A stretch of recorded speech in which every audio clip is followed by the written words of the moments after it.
Le cœur ou la raison? Le cœur ou la raison? Le cœur. Oh non, la raison. Oh, quoique le cœur quand même, c'est pas mal, hein. Ouais, mais la raison, c'est bien aussi. Et vous, en amour, lequel des deux suivez-vous? À tout de suite sur RTL. 15h, 16h, Flavie Flamand sur RTL. On est fait pour s'entendre. Bonjour à toutes, bonjour à tous. Je ne sais pas si vous nous êtes fidèles, peut-être depuis le début de cette saison, entendez-vous ce nouveau générique et êtes-vous en train de vous dire, tiens, il y a quelque chose de changé. Bah oui, c'est plus péchu, c'est à l'image de notre humeur. J'espère que vous avez passé un agréable week-end qui s'est achevé pour certains sous la pluie. Peu importe, on maintient le cap dans En effet pour s'entendre. On marche côté soleil à l'aube d'une semaine qui se clôturera en beauté car nous partirons, écoutez bien, à la découverte du tantrisme ou comment atteindre le 7e ciel grâce à la puissance de l'esprit. Oui, messieurs, vous avez bien entendu, mais vous aussi d'ailleurs, messieurs, vous pouvez y accéder. Alors tout le monde sur RTL en direct, ce sera dès 15h vendredi prochain. En attendant donc les galipettes de l'esprit vendredi, aujourd'hui on parle d'amour. L'amour et pour le plaisir de nos échanges, je vous propose le standard au 3210, la page Facebook, celle de notre émission sur RTL.fr ou encore notre compte Twitter. Longue distance, grand écart d'âge, relations adultérines, culture ou milieux sociaux différents, personnalités opposées, sentiments pour le moment à sens unique, passion difficilement gérable. Les obstacles qui se dressent parfois sur la route d'une relation amoureuse peuvent être très hauts. Même si, comme nous le rappelle Pascal, le cœur a ses raisons que la raison ne connaît point, près d'un Français sur deux choisirait son partenaire avec sa tête. Alors, quelle voie suivre? Faut-il faire confiance à notre cœur, quitte à souffrir, ou à notre raison qui tente de nous protéger? Lequel des deux est le plus fiable? On en parle aujourd'hui avec nos invités. Sophie Gadalen, bonjour. Bonjour. Merci d'avoir accepté notre invitation. Sophie, vous êtes psychanalyste, vous êtes également écrivaine et auteur de cet ouvrage « Vivre ses désirs vite » aux éditions Philippe Ray. Alors, si on s'en tient juste, évidemment, votre ouvrage est complet et passionnant, mais si on s'en tient juste au titre, on aurait le sentiment qu'il faut suivre son cœur. Eh bien, peut-être que ce serait une invitation à écouter ce qui résonne en nous. Le cœur Et ou là, la raison. Voilà. Et là, justement, ce résonne, on peut l'écrire aussi comme la raison. Oui, Voilà. tout à fait. C'est qu'est-ce qui fait résonance en soi, d'abord et surtout. Aujourd'hui, on a un vrai problème d'accession à nos désirs, ou en tout cas à ce qui nous guide pour que vous écriviez cet ouvrage.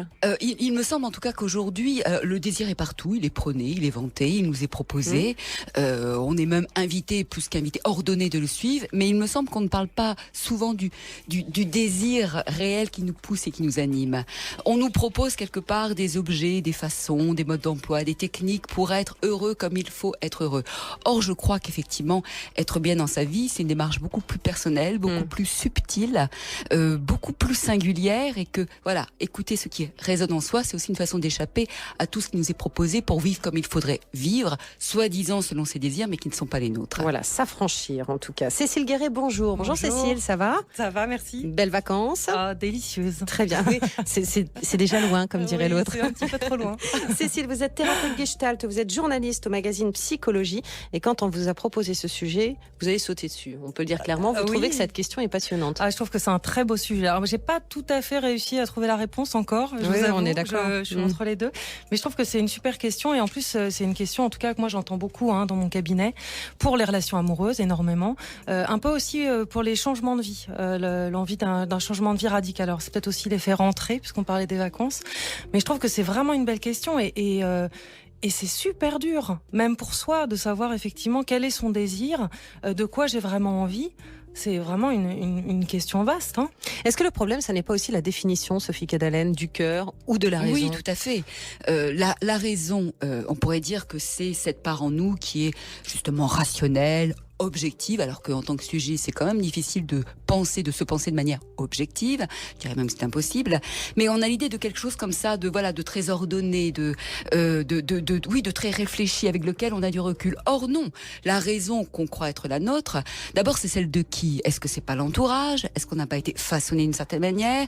Est-ce que c'est pas l'injonction? Est-ce que c'est pas une certaine morale? Enfin, en tout cas, qu'on a compris comme telle. Donc, souvent, ce qu'on pense raisonnable, si on le décrypte un peu, et c'est difficile comme moi doit l'entendre tout le temps aussi dans son rapport au patient, ce qu'on entend, ce qu'on croit être raisonnable, c'est en fait une espèce d'ordre auquel on se soumet et qui raconte pas ce qui, pour nous, est résonne, important. Justement.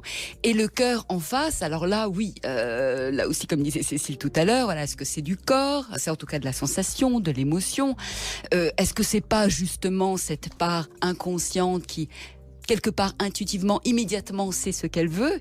Après, à mettre en route, c'est pas toujours facile, mais en tout cas, ce quelque chose de très personnel que justement aucune raison raisonnable ne peut brider, ne peut border finalement.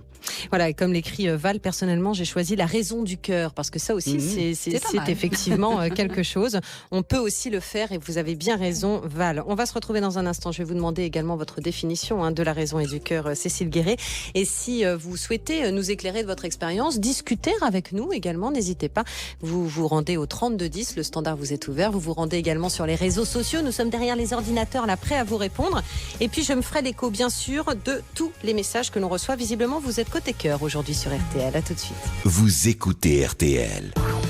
Flavie Flamand, On est fait pour s'entendre. RTL.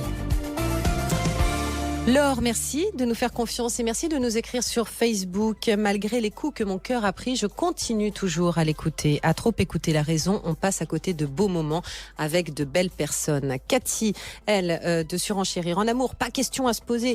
Il faut surtout écouter son cœur car le cœur a ses raisons que la raison ignore. Et puis Loïc, il faut suivre son cœur. Cela peut être difficile, je le reconnais, mais le cœur n'a pas de frontières. Alors c'est super. On parle d'amour aujourd'hui, vous l'aurez compris sur RTL. On se pose cette question. Faut-il suivre son cœur ou sa raison? Avec nos invités, Sophie Cadalen, qui est psychanalyste, avec Cécile Guéret, qui est thérapeute Gestalt. On se disait effectivement il y a un instant que pour bien planter le décor de notre conversation et les bases de nos échanges, on va définir le cœur et la raison. C'est beaucoup plus subtil qu'on ne le pense, vous l'avez souligné, Sophie Cadalen. Qu'est-ce que vous en pensez, vous, Cécile Guéret? C'est quoi le cœur? Il y a le physique aussi, il y a les élans du cœur. Il y a les élans, il y a le corps aussi, il y a la passion charnelle, ça peut être ça aussi, vouloir suivre son cœur, ça peut avoir on suit notre cœur, coup de cœur physique pour quelqu'un. C'est très difficile à définir et c'est très singulier en plus, c'est-à-dire qu'on va vraiment avoir chacun notre définition et notre façon de le vivre, parce que quand on pense suivre sa raison, on peut imaginer un truc un peu plan-plan, un peu bon, je reste avec un peu mon rébarbatif, mari, oui, voilà, c'est ça, pas un très peu gai, alors que je préférais vivre avec mon amant ou ma maîtresse. Mais pour certains, le côté la sécurité, la routine, au contraire, ça va être très épanouissant, ça va vraiment faire un cocon qui fait du bien, donc ce sera pas forcément négatif, alors que l'aventure, aller vers l'extérieur et se risquer, ça peut être très très angoissant pour d'autres. Donc c'est vraiment aussi chacun sa façon de vivre les choses. Le cœur n'est pas déraisonnable en réalité pour certains. Exactement. Ça n'est pas que synonyme de folie, ça n'est pas que synonyme de prise de risque. Le cœur, ça a aussi effectivement un caractère, quelque part raisonnable, quelque part raisonné aussi, Sophie Cadalen. Mais de toute façon, ravaler ces élans, ravaler ce qui vraiment en nous s'agite, ce qui nous est impérieux à ce moment-là, ça donne des résultats dramatiques, on le sait bien, et ça n'est pas raisonnable quelque part de s'empêcher à ce point. Et même si ça amène à faire des choses qui sont a priori justement de l'extérieur, pas très raisonnables, qui garantissent absolument rien. Peut-être qu'on va se faire du mal, mais il est souvent encore pire de dire je ne fais pas, je ne fais rien, je ne vis pas. Et quelque part, c'est une façon de mourir. Est-ce que vous pensez, Sophie Cadalen, qu'on peut quelque part réfréner nos élans du cœur? Moi j'ai le sentiment que le cœur est beaucoup plus dingue, difficile à gérer que la raison. J'ai l'impression qu'il faut s'en remettre à sa raison, genre je vais réfléchir, je vais essayer d'être raisonnable, et qu'en même temps le cœur c'est un truc, quand on dit écouter notre cœur, de toute façon on n'a pas le choix. Oui, tout à fait. Il parle pour nous, vous voyez ce que je veux dire? Dire, c'est que qu'est-ce que je peux entendre sur le divan, il faut que je dois pas, faut que j'arrête, ce serait mieux, maintenant toutes ces choses, toutes ces injonctions très de l'ordre du surmoi d'ailleurs, si on reprend la catégorie freudienne, il ne faut pas, je ne dois pas, je n'y vais pas. Sauf que justement on y va quand même, et je dirais même que le danger c'est que, comme je disais à l'instant, à force de ravaler, quand on y va malgré toutes les injonctions justement qu'on s'est posées à soi-même, on y va mal justement. De travers, et que quelque part, accompagner justement dans ce travail thérapeutique que l'on peut faire, accompagner la personne, c'est souvent lui dire mais allez-y, parce que bizarrement, encore une fois, il y a bien plus de dangers, bien plus de conséquences fâcheuses à ne pas y aller que d'y aller, ne serait-ce que pour voir où est-ce que ça nous mène. Alors, y aller pour voir où ça nous mène, d'accord. Mais quand on voit les situations, effectivement, auxquelles sont confrontés certains qui nous écoutent, auxquelles on a pu être confrontés dans la vie, les amours à longue distance, les grands écarts d'âge. D'ailleurs, on va bientôt faire une émission sur les femmes plus âgées que leurs conjoints. Les relations adultérines, là, on est quand même en train de toucher à un univers où on se dit, bon, alors, c'est dommage de pas aller voir. Néanmoins, ça peut faire super mal et puis on peut le regretter. Le manque de confiance en soi, le rejet de la famille. Est-ce qu'il faut absolument défendre un amour quand la famille le rejette? Enfin, donc, quand on est vraiment dans le concret, pour le coup, c'est super difficile. Par exemple, partir et tout quitter, tout plaquer pour quelqu'un, est-ce que ça n'est pas une des grandes questions qui se posent en amour et qui fait qu'à un moment donné, la raison s'oppose au cœur? Mais il me semble qu'on le fait, toutes ces cas de figure-là. Alors, on peut déjà dire d'emblée, où on se pose d'un point de vue moral, c'est pas bien, c'est bien. Voilà. Bon, ça va pas nous intéresser parce que c'est pas ça qui nous agit tous les uns les autres. Voilà. On sait bien que ce serait bien si, mais c'est pas ça qui se passe. Donc, on met de côté la morale, et voilà. Ensuite, voilà, qu'est-ce qui se passe? Il me semble que toutes ces décisions-là, ou non-décisions, ces élans vers lesquels on va, on n'a pas forcément l'impression d'avoir choisi. En amour, on décide pas qui on aime. On décide pas quand on aime. Mais quand on y va, je dirais que de manière un peu générale, c'est pas ce qu'on ne peut pas faire autrement. Et je pense que toutes les décisions conséquentes que l'on prend, alors vous parlez du cas très très, pour le coup, comment dire, bouleversant, de remettre sa vie complètement à plat, on le fait parce qu'on ne peut pas faire autrement. On le fait parce qu'on en crève si on ne le fait pas. On ne le fait jamais de gaieté de cœur. Je n'aime pas cette espèce de, comment dire, de récurrence du discours qui dit que oui, les gens maintenant n'insistent plus, ils se battent plus, ils divorcent au premier voilà, problème. on change, on zappe. C'est pas vrai, c'est pas du tout ce que j'entends. C'est à chaque fois extrêmement douloureux, Ouais, c'est à chaque fois extrêmement difficile, mais on le fait parce qu'on ne peut pas faire autrement. Il y a un message que nous avons reçu de Christelle qui aime beaucoup ce que dit Lynn Renaud dans le film Belle Maman. Quand on a la chance d'être face à face avec l'amour comme face à un miroir, quand on peut dire c'est lui, c'est elle, il faut tout balancer. Femme, mari, enfant, carrière, préjugés, absolument tout. Bon, alors pour l'instant, j'ai l'impression qu'on écoute la raison de notre cœur. Hein. On se retrouve, si vous le voulez bien, dans un instant sur cette antenne. N'hésitez pas, si vous-même vous êtes en train de vivre une situation un peu compliquée, que vous ne savez pas trop dans quel sens aller, on va pas forcément vous dire où aller, mais on pourra peut-être vous aider à trouver le chemin. À tout de suite sur RTL. Vous écoutez RTL. 15h, 16h, Flavie Flamand sur RTL. On est fait pour s'entendre. Fabrice qui nous écrit, comme pour le choix des émissions de radio en amour, j'écoute toujours mon cœur. C'est bien Fabrice, ça fait quelques années qu'on s'aime, vous et nous. Et surtout, vous allez nous rester fidèles. Merci pour ça. Arnaud, il faut suivre son cœur, évidemment. C'est bien connu, le cœur a ses raisons que la raison ne connaît pas. Bon, c'est vrai que celle-là, on va la ressortir tout au long de cette émission, mais elle n'a pas été ni pensée ni écrite par hasard. Mariée sur un coup de cœur avec ma femme Ornella, je l'ai suivie à Turin, en Italie. Je n'ai jamais eu le moindre regret en 35 ans, même quand mes parents ont commencé à vieillir.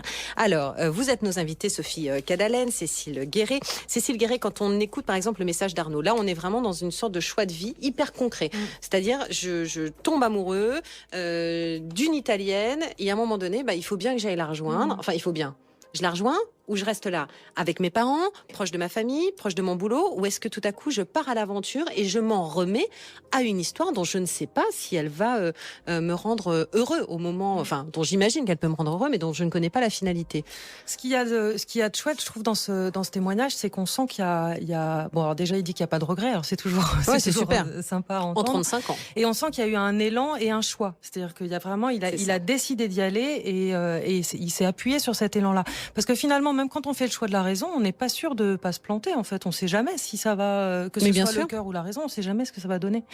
Et moi, ce que je vis pas mal avec mes patients, c'est la grande difficulté à savoir où est mon désir, où sont leurs désirs, à faire le tri entre ce dont j'ai vraiment envie, ce dont j'ai envie, mais c'est parce que c'est plutôt quelque chose de culturel ou de familial, où je l'ai entendu, ou c'est sociétal, ou voilà, faire le tri dans les désirs, que ce soit du cœur ou de la raison, ça c'est quand même vraiment vraiment compliqué. Difficile de faire le tri dans ses désirs, voire de les identifier. D'ailleurs, c'est ce que vous écrivez dans votre ouvrage, Sophie Cadalen, Vivre ses désirs vite, chez Philippe Ray. Oui, c'est très compliqué. On a l'impression que c'est quelque chose. En tout cas, on a l'espèce de mythe comme ça d'un désir qui nous arriverait comme une espèce d'évidence avec tous les clignotants. Qui dit, c'est ça. Voilà. Et le fantasme du super désir, super puissant, super durable. Et on fantasme le désir aujourd'hui. Et complètement lisible. Voilà, je sais que c'est ça. Sauf que quelque part, là où on le reconnaît le mieux, c'est après coup. On peut se dire, comme ce témoignage, très joli, c'était bien ça que je voulais. Puisque 35 ans après, j'y suis toujours et je ne regrette pas ce choix-là.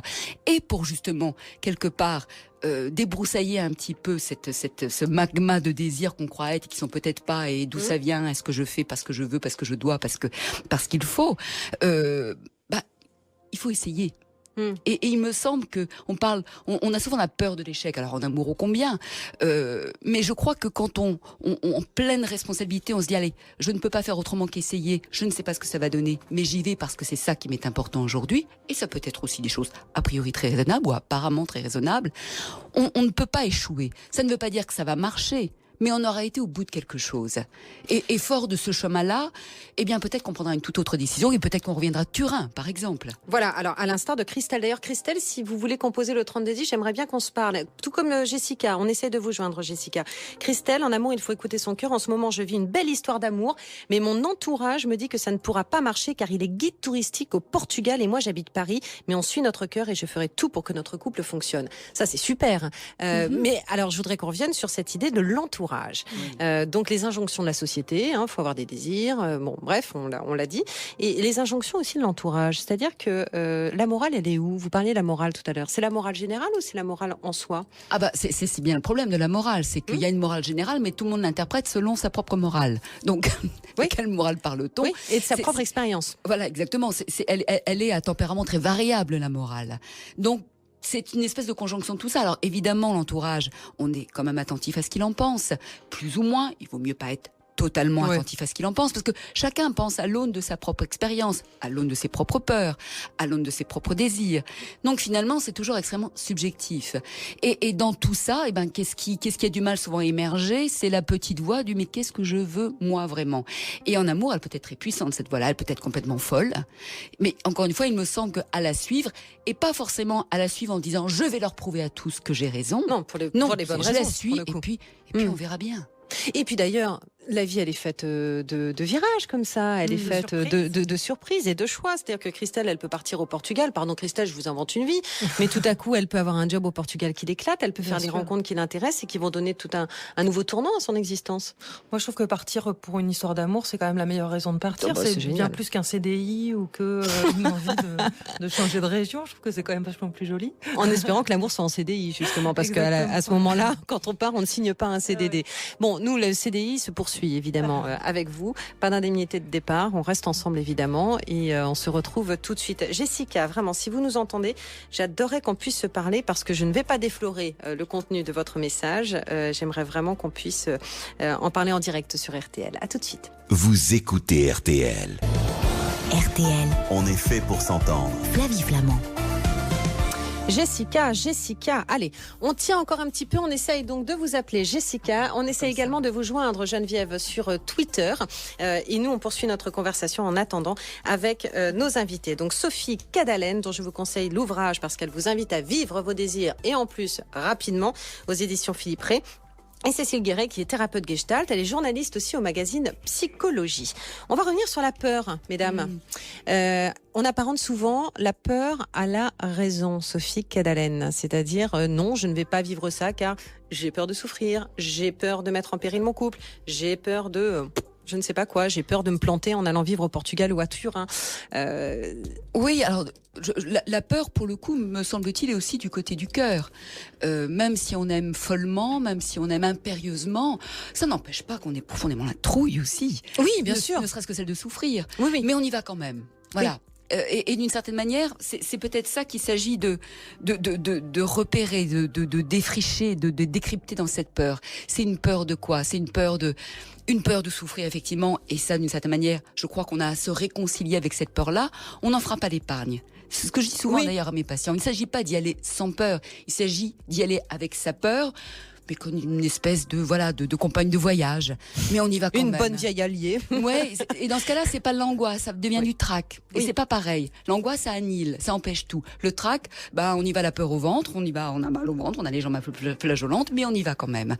Parce qu'encore une fois, on ne peut pas ne pas y aller. Et puis il y a la peur, qui est la peur de perdre quelque chose. Là, on va être plutôt sur quelque chose de la conservation. Oui, mais si j'y vais, là, j'aime bien mon appartement, ou là, mon petit copain. J'ai mon entourage. Il est sympa, bon, je suis pas dingue de lui, mais bon, quand même, on a des habitudes ensemble. Et voilà, c'est la peur d'être entamé par ce qui pourrait être vécu ailleurs et autrement. Et cette peur-là, elle n'est pas bonne conseillère, même si elle paraît très raisonnable. Parce que d'une certaine manière, vivre, c'est aussi sans cesse mourir à quelque chose pour revivre à autre chose.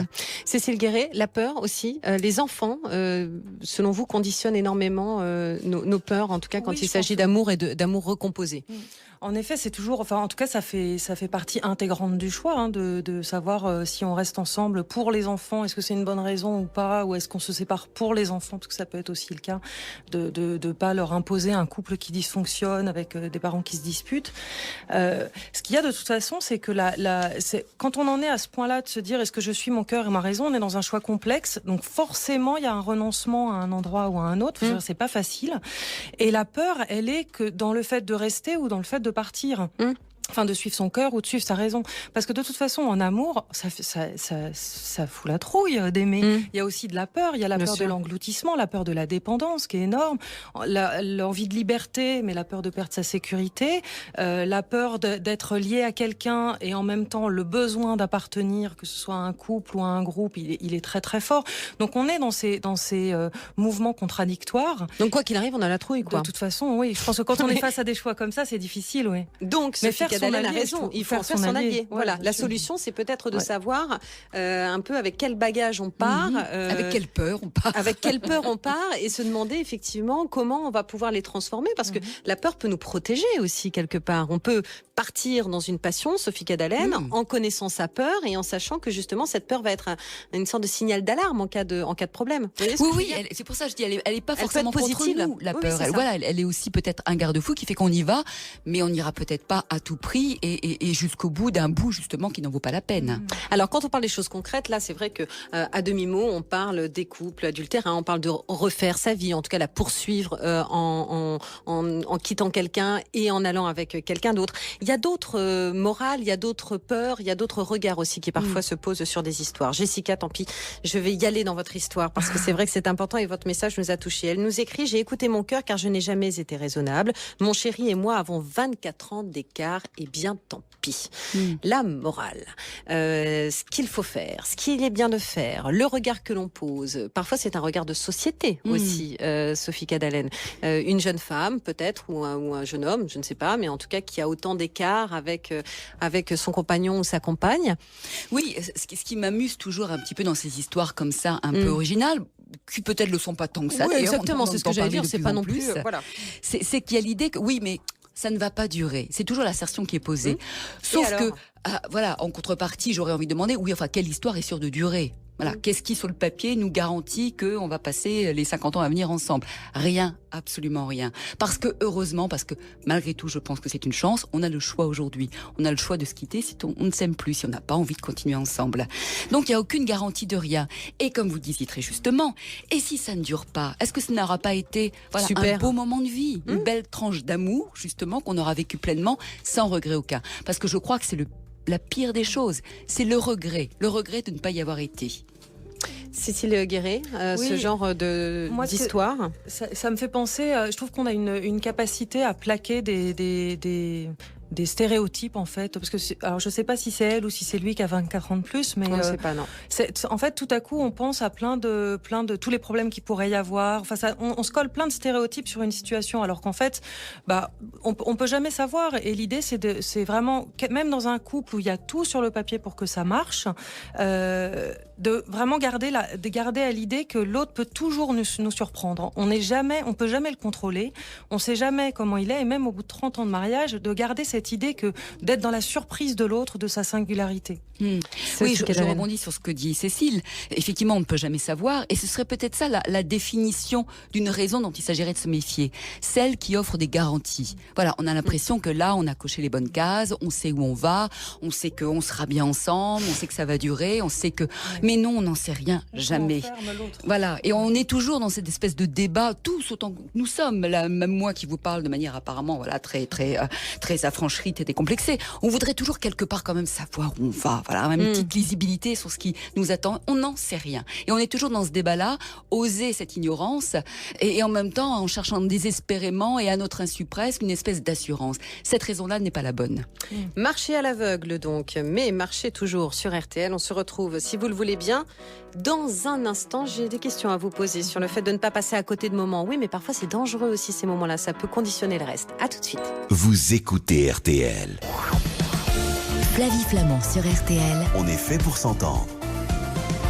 Allô, Alex de Brest, ce message est pour vous en direct sur RTL. Geneviève de Carmaux essaye de vous joindre. Composez le 3210, on vous mettra en lien. C'est joli quand on parle d'amour l'après-midi sur RTL. Si vous le voulez bien, nous allons tout de suite accueillir Jean-Michel sur cette antenne. Jean-Michel qui était à notre écoute. Bonjour, bienvenue sur l'antenne d'RTL, Jean-Michel. Bonjour Flavie. Merci d'avoir accepté notre invitation, Jean-Michel. Vous avez composé le 3210 et on est venu jusqu'à nous avec une petite fiche en nous disant il y a Jean-Michel, il est malade d'amour. Exactement, c'est tout à fait ça. Hein. Et je ne pensais pas que ça puisse m'arriver à nouveau. Alors justement, est-ce que je peux me permettre de vous demander votre âge ? 71 ans. Qu'est-ce qui vous arrive, Jean-Michel ? Eh bien, j'ai eu un parcours un peu comme tous les hommes, quoi. J'ai été marié, etc. J'ai eu des amis, etc. Et puis, il y a 2 ans, au moment où j'allais emménager dans une nouvelle maison, j'ai reçu un coup de fil qui m'a foudroyé d'une amie d'il y a plus de 50 ans, enfin de 50 ans environ, qui avait cherché par tous les moyens à me rejoindre et qui m'a retrouvé. Et évidemment, qu'est-ce qui s'est produit ? On est retombé dans les bras l'un de l'autre, quoi. Oui. Excusez mon émotion. Hein. Je vous en prie. Et donc voilà, et j'ai laissé parler mon cœur, et tout était merveilleux, tout s'est bien passé jusqu'à quelques mois où elle m'a dit qu'elle trouvait que j'avais une vie beaucoup trop agitée par rapport à la sienne, qui vit un peu à la campagne. Moi, je vis en ville et je suis quelqu'un de très actif, je fais beaucoup de choses et apparemment ça la dépasse. Bon, je veux bien l'admettre. Je lui ai dit je veux bien réduire un petit peu la voilure sur un certain nombre de choses, mais elle est dans le rejet actuellement. C'est difficile. Je l'ai même pas eu au téléphone à midi, elle m'a envoyé un SMS en me disant ça me fatigue, quoi, en gros. Voilà où j'en suis. Bon, et alors, moi, ça me déprime totalement. Je comprends parce que ça m'est jamais arrivé, hein, je peux vous dire. Je comprends parce que c'est vrai que c'est toujours difficile d'avoir le sentiment que l'autre, tout à coup, s'échappe et dans l'esquive. Jean-Michel, que vous dit votre raison et que vous dit votre cœur ? Ma raison me dit, calme-toi, arrête, et puis passe à autre chose. Mais à mon âge, on passe plus à autre chose comme on peut passer à une autre personne quand on a 50 ans ou 40 ans. Et donc, pour moi, c'était la femme de ma fin de vie, quoi. Mon amour de fin de vie, d'ailleurs, elle le sait. Quand on s'est retrouvés, quand elle me présentait à des gens, elle dit c'est mon premier amour et ce sera mon dernier amour. Et puis voilà, et puis elle a basculé. Alors, il y a ça, c'est la raison. Hein, mais votre cœur, il vous dit quoi alors ? Je suis encore très très amoureux d'elle. Je ne peux pas m'en détacher. C'est sans arrêt que je pense à elle, quoi. J'ai pas d'autre. Alors, avant de vous mettre entre les mains de 2 jeunes femmes qui vont vous rebooster le moral, oui, parce que c'est ça aussi, on est fait pour s'entendre, c'est soutenir les gens et puis essayer de s'apporter du réconfort. Mais avant ça, quand même, Jean-Michel, moi, ce que je note, c'est que vous êtes retombé amoureux à 71 ans. Donc, quand vous me dites quelques mois plus tard, je peux pas retomber amoureux, permettez-moi juste, à mon petit niveau, de noter quand même que vous avez été surpris. Vous nous dites que vous avez été foudroyé par l'amour. Donc, ça veut dire que c'est possible. C'est ça qui est génial. Voilà, c'est ça. Alors, c'est ça qui est beau d'ailleurs. Mais toujours debout. C'est pour ça que je vous ai appelé d'ailleurs. Oui, parce que c'est beau et on sent que ça vous a porté. Sophie Cadalen. Oui, moi aussi j'avais envie de vous dire ça déjà d'emblée, Jean-Michel. Voilà, c'est arrivé à cet âge-là. Oui, bonjour. Et ça peut arriver encore. Vous avez encore quelques longues années, je pense, devant vous. Donc voilà, le foudroiement, vous n'en êtes pas encore vacciné. Et d'ailleurs, c'est toujours... Pas du tout. Oui, mais pas que celui-là. Un autre foudroiement est possible. Maintenant, on parlait de peur. La peur, elle n'est pas qu'au début d'une histoire. On a l'impression que c'est un grand saut que l'on fait au début, comme il y a eu au départ. Alors, je ne sais pas si vous avez eu le temps d'avoir peur, vous étiez tellement heureux de vous retrouver l'un l'autre. Voilà. Mais ça peut être... Je peux vous dire, j'ai aucune peur. Mais elle apparemment a très peur. Elle apparemment, parce qu'aimer... Mon mode de vie lui convient pas, quoi, c'est tout. Oui, mais aimer, c'est ça. Une autre forme de peur. Et aimer, c'est déranger la façon dont on était sans l'autre. Je pensais aussi, oui, bêtement, mais... Mais est-ce que vous pourriez envisager, vous, tout à coup, vous dites réduire la voilure, en tout cas de faire en sorte de pouvoir la rassurer, peut-être? Je demande pas mieux, mais pour ça, il faut avoir un dialogue constructif que j'arrive pas à avoir. Elle se replie, elle veut vivre avec son petit chien, et puis voilà, c'est... Et son gros c'est toutou. quelqu'un qui a beaucoup souffert dans sa vie aussi, elle a beaucoup souffert. Et c'est pour ça que je trouvais que l'histoire était tellement belle que, D'où la surtout peur. autant d'années après, que ça devait être notre accomplissement, quoi. Enfin, pour moi. Alors, tout n'est pas foutu non plus, hein, Jean-Michel, là, Non, vous parlez au passé. j'espère. Cécile Guéret. Oui, parce que déjà, je trouve ça vraiment très émouvant, le témoignage de Jean-Michel. C'est beau de se dire qu'à 71 ans, un coup de fil comme ça peut emporter le cœur. C'est magnifique. Bouleversant. Ouais. Et c'est vraiment bouleversant, effectivement. Et je trouve qu'il met le doigt vraiment sur un moment de la vie de couple qui est celui de la différenciation, en fait. C'est, au début, on est vraiment on a toute envie de tout faire ensemble, on est vraiment collés et on est dans quelque chose de très fusionnel. Et puis, au bout d'un moment, les individualités se réaffirment. Et c'est comment est-ce qu'on arrive à tricoter chacun avec son individualité en étant en interdépendance, en fait. C'est plus la dépendance absolue, c'est plus la contre-dépendance où on est contre l'autre, mais comment est-ce qu'on tricote ensemble, chacun avec sa singularité. Et c'est, juste pour finir là-dessus, parce que c'est quelque chose que je trouve très très beau dans le couple, c'est ce moment où justement, c'est quand on vit cette crise-là que pour moi, on arrive dans ce qui est magnifique dans le couple, qui est la dimension du soutien. Et Voilà. Voilà. Absolument. Et en tout cas, Jean-Michel, ce que vous vivez, et à tout âge on le vit, c'est que les histoires d'amour, elles réactivent aussi en nous ce qu'il y a de plus intime, de plus personnel aussi. Et là, vous avez quelqu'un en face de vous, vous l'avez dit tout à l'heure, qui a une histoire, et puis une histoire pas facile, des blessures, et sans doute que voilà, votre rencontre, elle réactive ces blessures. Alors, je me permettrai un petit conseil, Jean-Michel, c'est de prendre un peu de recul, de la laisser un peu dans son coin. Là, elle a besoin d'être en repli, elle se protège. Laissez-lui avoir le manque de vous. Laissez-lui peut-être réaliser que sa souffrance ou sa peur de souffrir, finalement, est moins importante que l'envie qu'elle a de vous revoir. Et pour ça, osez, un peu de retrait, un peu de recul. Dites-lui, je te laisse tranquille, je t'attends si tu veux, mais je te laisse pour l'instant. Et puis, tenez-nous au courant, Jean-Michel. Je suis navrée parce que vous savez à quel point le temps passe vite sur RTL. Donc, malheureusement, on ne pourra pas passer l'après-midi ensemble. Mais vraiment, je vous remercie parce que je trouve ça super beau de témoigner sur cette antenne sur un sujet comme celui-ci. Mais c'est comme ça, quoi. Je lui ai proposé de voyager, je lui ai proposé plein de choses. Non. Mais elle a peut-être raison, Sophie Kedalen. Vous savez, c'est un conseil de femme, là, pour le coup. Parfois, les femmes, faut les laisser un petit peu dans leur coin. Je vous assure que... Ah non, mais je vous parle pas de maintenant. Non, mais je sais bien. Emmenez-nous toutes en voyage. On part tous. Allez, on part avec vous, Jean-Michel. On va vous remonter le moral. D'accord. Allez, prenez soin de vous. Et j'espère vraiment de tout cœur que tout va aller pour vous. D'accord ? Merci beaucoup. On vous embrasse bien fort. Au revoir, Jean-Michel. Vous écoutez RTL.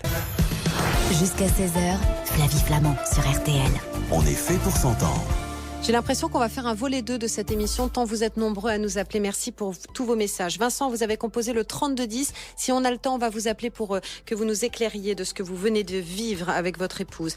Mais auparavant, revenons simplement sur le témoignage de Jean-Michel qui, on est tous d'accord, nous a touchés. Cécile Guéret, Sophie Kedalen. Qu'est-ce que l'on peut dire à ceux qui, à un moment donné, doivent écouter leur cœur ou leur raison, mais n'ont pas le retour qu'ils attendaient? Sophie Kedalen, quand on subit quelque part. Je ne sais pas si on a tellement le choix à ce moment-là. Comme vous dites très justement, on est une position passive. Alors, soit on aime et on n'est pas aimé en retour, soit on a peut-être été quitté aussi. Et là, je dirais que il va falloir avancer. C'est une histoire aussi, alors le terme va peut-être paraître bizarre, c'est une question de jouissance aussi. Quelquefois, parce que là, pour le coup, on pourrait répondre d'un point de vue très raisonnable, si on n'est pas aimé en face ou si on est quitté, on désaime et puis on refait sa vie. Sauf que c'est pas si simple que ça. On peut pas désaimer comme ça. D'abord, on désaime pas comme ça, et puis il peut y avoir aussi une jouissance de cette position comme ça de souffrance, de victime. C'est une position aussi, ça peut être aussi une posture, et le terme n'est pas péjoratif, dans cette position d'amant qui n'est pas aimé en retour. Et c'est de ça dont il s'agira peut-être de se dépêtrer. Et là, pour le coup, il s'agira peut-être aussi de se faire aider. On peut s'enfermer. Il ne faut pas hésiter, Jean-Michel, parfois. Voilà, on peut s'enfermer dans une certaine... comment dire ? Oui, le terme, encore une fois, c'est... évidemment de manière tout à fait inconsciente, jouissance, à entretenir sa plaie, à la gratter, à nourrir cet amour qu'on idéalise en toute liberté puisqu'il n'y a plus d'autre. Oui. Cécile Guéret ? Oui, le lien amoureux, c'est aussi un lien qui ravive un attachement très très archaïque, de l'attachement du nourrisson, du tout petit bébé. Donc ça peut aussi raviver des angoisses, un sentiment d'abandon, et puis des angoisses qui terrorisent, la peur d'être morcelé, la peur de déprimer complètement. Enfin, et ça, c'est effectivement dans ces cas-là, faut pas hésiter à trouver du soutien. Ça peut être auprès de son entourage, auprès de ses amis, auprès d'un psy s'il y a besoin, mais ça ravive des choses qui peuvent être tellement difficiles que c'est bien de ne pas rester seul avec sa peine, effectivement. Un message que nous avons reçu de Karine sur RTL.fr. Je me suis mariée avec un autre pour me rendre compte à quel point j'aimais mon ex. Mon cerveau, ma raison, je ne sais pas trop quoi, m'a poussé à me marier avec quelqu'un d'autre, complètement opposé, pour me forcer à l'oublier, mais en vain. Ma raison plus ma passion plus mon cœur égale m'ont ramené heureusement vers lui, l'unique, le bon, le vrai. Merci à tous sur RTL, vous êtes tous géniaux. Waouh, merci beaucoup Karine. Non mais c'est intéressant ce que nous explique Karine. Je me suis forcée à l'oublier, mais en vain. Oui. Est-ce qu'il n'y a pas aussi un moment, Sophie Cadalen et Cécile Guéret, où il faut peut-être aussi faire preuve d'humilité et courber les chines face à ce qui est un petit peu plus fort que nous aussi. Oui, et accepter cette faiblesse. Et c'est la notion de quelque part d'échec que je voulais d'une certaine manière dégommer tout à l'heure. C'est que là, on pourrait dire, bah oui, c'est un mariage qui échoue. Mais non, c'est un détour, me semble-t-il, qui passe par effectivement un mariage qui n'aboutira pas, en tout cas, à une longue vie ensemble, pour revenir finalement à ce point de départ. Ça permet de démêler tout ça. Et comme vous dites, voilà, et de laisser quelque chose de plus fort que la raison, que l'effort, que quelque chose de très sage, imposer quelque chose qui, au bout du compte, n'était pas sage du tout. Dans les relations passives, Claire, vous parliez des relations adultères. J'en vis une depuis 2 ans. Je savais sa situation, mais le cœur a été plus fort que la raison. Mais sa raison devient plus forte car ça fait 2 ans que je l'attends. On a 15 ans d'écart, mais pour lui, je suis prête à tout. Il est marié, il a un enfant, mais je m'accroche. Mon cœur est plus fort que ma raison. Parfois, le cœur nous plante, nous tanque dans des situations qui sont difficiles.